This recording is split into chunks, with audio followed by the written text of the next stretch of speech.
Greetings today, class. Today we're going to be looking at how to use PhET simulations on your Chromebooks. So we're going to start at Google and type in PhET and just Google PhET. Now PhET is a organization created by the University of Colorado to make computer simulations that you can use on Chromebooks or home computers to learn anything from physics, biology, chemistry, earth science, and math. Of course, today we're going to be focusing in on chemistry. So click chemistry under our simulations, and we're going to scroll until we find molecular shapes. Now, any of these simulations with the HTML5 logo over them are going to work on your Chromebooks. The one like this one over here that has the Java logo will not. But many of them have been updated to use HTML5, and they're all very excellent in my experience. We're going to click on molecule shapes and hit the play button right in the middle of the image. And this will load, and we can take a look at our models.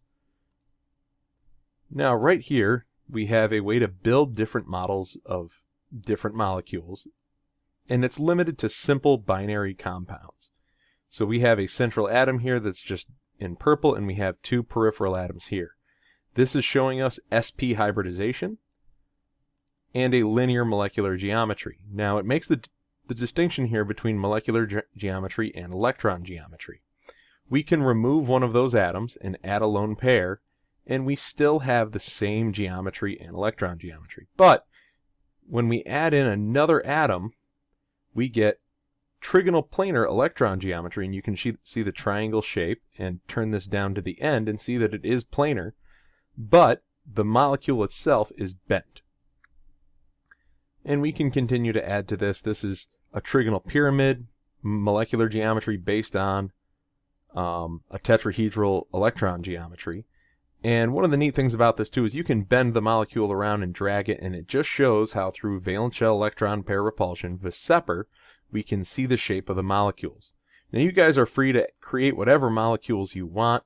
Here we've got square pyramidal based on an octahedral geometry, and all sorts of different things. Unfortunately, they haven't yet updated this app. Oh, they have updated it apparently as of the last few days to include real molecules. So here we have water, and we've got xenon difluoride. We've got methane, CH4, and we've got sulfur hexafluoride, the bass voice. So feel free to use this and play around as you would like.